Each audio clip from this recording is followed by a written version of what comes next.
জবানের বড় দাম ভাইয়ের আমার, যে জবানের কথা বলতে পারছিলাম, এই জবানের ওয়াদা খেলাফ, ওয়াদা রক্ষা। নবীজি বলেছেন আয়াতুল মুনাফিকে সালাস, মুনাফিকের লক্ষণ হলো তিনটা। এই ওয়াদা করে যারা জবান দিয়ে মিথ্যে কথা বলে, মুনাফিক। ইযা হাদাসা কাযাবা, ইযা ওয়াদা আখলাফা, ওয়াদা করে ওয়াদা খেলাফ করে, মুনাফিক।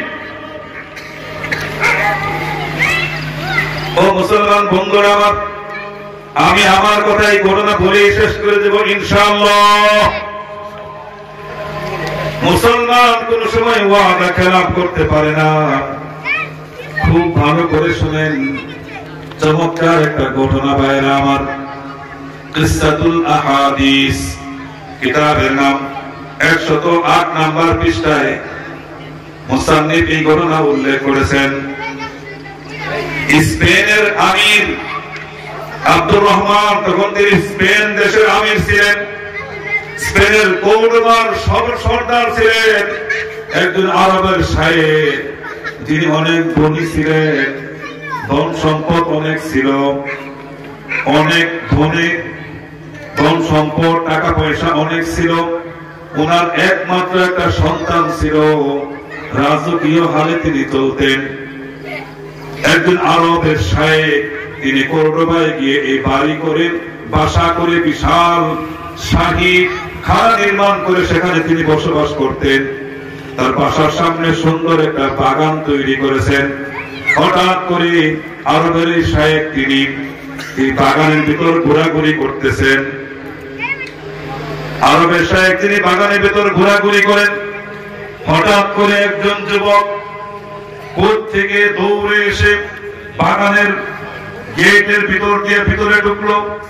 ঢুকার পর এই আরব শায়েখের পায়ে গিয়ে পড়ে গেল। বলল, শায়েখ কে আপনি? আমি জানি না, আমি একজন মুসাফির যুবক, আমি বড় বিপদে পড়েছি, আমি আপনার কাছে আশ্রয় চাই, আমি বিপদে পড়ে গেছি, আমি আপনার কাছে আশ্রয় চাই। আরব শায়েখ যুবকটাকে উঠাইল, সব কথা শুনলো। আরব শায়েখ বলল, যুবক শোনো, আমি তোমাকে কথা দিচ্ছি, তোমার কিচ্ছু হবে না, আমি তোমাকে আশ্রয় দিচ্ছি, তুমি কিচ্ছু হবে না তোমার, তুমি চিন্তা করো না। অভয় দিল।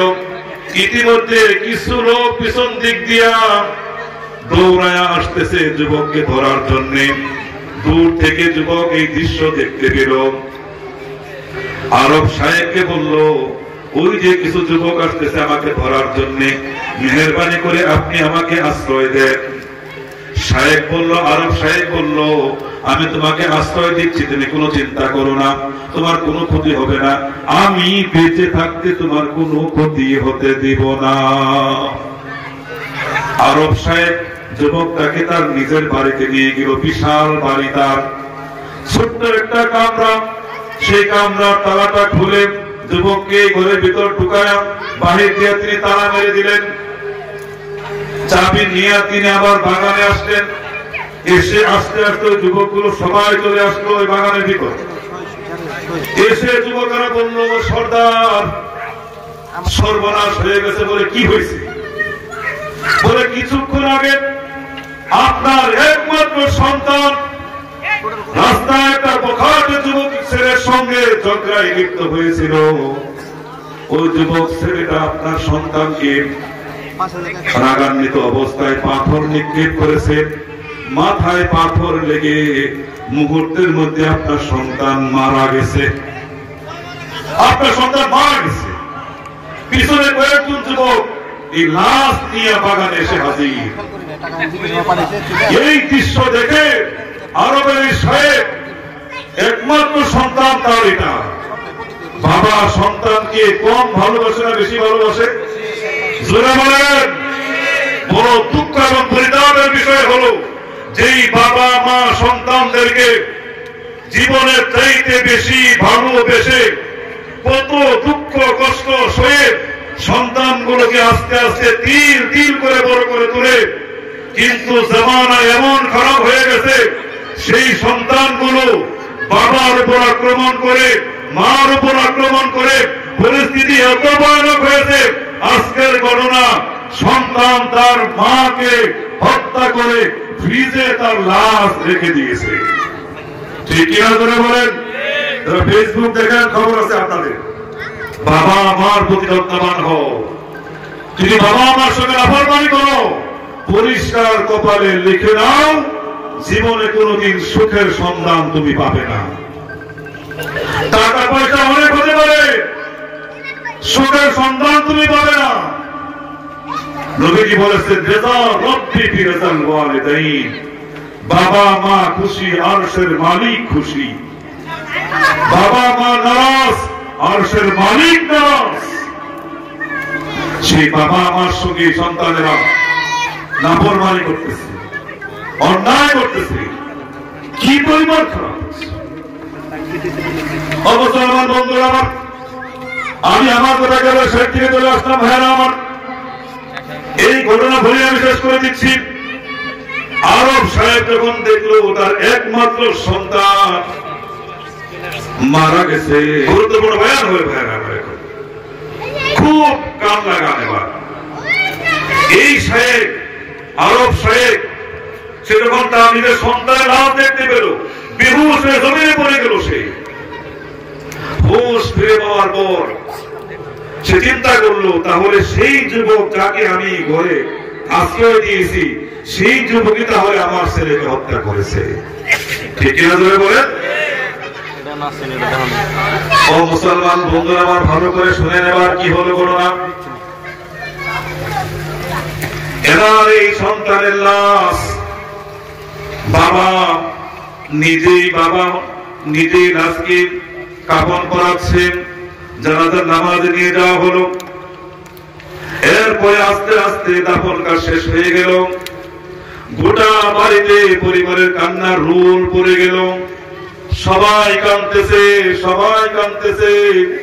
ওই যে ঘরের ভিতর যে যুবক তালাবদ্ধ অবস্থায়, ওই যুবক চিন্তা করতেছে, তাহলে এই যুবকটা মারা গেল, ও তাহলে এই বাড়ির লোক। যেই মুরব্বীর কাছে আমি আশ্রয় নিয়েছি, হতে পারে এই মুরব্বীর সন্তান। যুবক তখন ঘরের ভিতর আটকা অবস্থায় চিন্তা করতেছে, যে মুরব্বী আমাকে তালাবদ্ধ করে দিয়ে গেল, এই মুরব্বী যদি আমাকে তালাবদ্ধ অবস্থায় আবার এসে পায়, তাহলে তিনি তো আমাকে হত্যা করে ফেলবেন। তার সন্তান কি হয়তো আমি মেরেছি। যুবক ওই ঘরের ভিতর আটকা অবস্থায় শুধু খালি মৃত্যুর বর্ণনা সে গুনতেছে, মৃত্যুর খালি কোন সময় পয়গাম আসবে, এই অপেক্ষায় সে অপেক্ষমান। আস্তে আস্তে সন্ধ্যা হয়ে গেল ভাইরা আমার। আস্তে আস্তে বাড়ির কান্না আস্তে আস্তে কমতে শুরু করলো। গভীর রাত হয়ে গেল। আস্তে আস্তে সবাই ঘুমিয়ে পড়তেছে। ওই যুবকের চোখে ঘুম নাই, আর এই যে মুরব্বী আরব সাহেব, তার চোখে ঘুম নাই। গভীর রজনী যখন হয়ে গেল, আরব সাহেব আস্তে আস্তে তার ঘর থেকে তিনি উঠলেন। তালাবদ্ধ সেই চাবিটা তিনি আস্তে করে হাতে করে নিলেন। চোখে কান্নার অবনত অবস্থায় আস্তে আস্তে পায়ে হেঁটে হেঁটে তালাবদ্ধ সেই কামরার সামনে চলে গেলেন। গিয়ে আস্তে করে তালাটা খুললেন। খোলার পর দেখেন ভিতরে সেই যুবকটা থর থর থর থর করে কাঁপতেছে। যুবক বুঝতে পারলো, এই মুরব্বীর সন্তান তাহলে আমি হত্যা করেছি, আমাকে মৃত্যুর আদেশ হয়তো তিনি দিবেন। থর থর করে কাঁপতেছেন। মুরব্বীর চোখে পানি, জোর জোর করে চোখ দিয়ে পানি পড়তেছেন। মুরব্বী পানি চোখে নিয়ে থাকা অবস্থায় তিনি বললেন, ও যুবক, তুমি কেঁদো না, তোমার কান্নার কোনো দরকার নাই, কেঁদো না। আমারই সন্তান তুমি হত্যা করেছ, কিন্তু আমি তোমাকে আগেই কথা দিয়েছিলাম, আমি থাকতে তোমার কোনো ক্ষতি হবে না। আমি কথা দিয়েছি, আমি মুসলমান, আমি কখনো কথার বরখেলাপ করতে পারি না। আমি তোমাকে কথা দিলাম, আমি তোমার কোনো ক্ষতি করবো না। এই যে এক ব্যাগ টাকা তোমার হাতে ধরিয়ে দিলাম, মুহূর্তের মধ্যেই ঘর থেকে বের হয়ে যাও। আস্তাবল থেকে একটা ঘোড়া নাও, ঘোড়ার উপর উঠে তাড়াতাড়ি করে এখান থেকে চলে যাও। হতে পারে কোন সময় শয়তান আমাকে ধোঁকা দিয়ে দিবে, আমি ওয়াদা ভঙ্গ করে ফেলবো, আমি তোমাকে হত্যা করে ফেলবো। সুতরাং মুসলমানেরা, মুসলমান যদি কখনো কথা দেয় সন্তান হারাতে পারে, এরপরও মুসলমান তার কথার বরখেলাপ করতে পারে না। ঠিক কিনা ধরে বলে? সুতরাং খুলাসার কথা হলো আমরাও এই জবান দিয়ে কোন গুনার কাজ করব, জোরে বলে করব, ওয়াদা দিলে ওয়াদা রক্ষা করব, আমানতের খেয়ানত করব না, জবান দিয়ে আল্লাহ পাকের জিকির করব সকাল সন্ধ্যা। আল্লাহ পাক আমাদের সকলকে, আমাকে সহ যা কিছু কথা বললাম এলোমেলো হয়ে গেল, আল্লাহ পাক সকলকে কথাগুলোর উপর আমল করার তৌফিক দান করুন।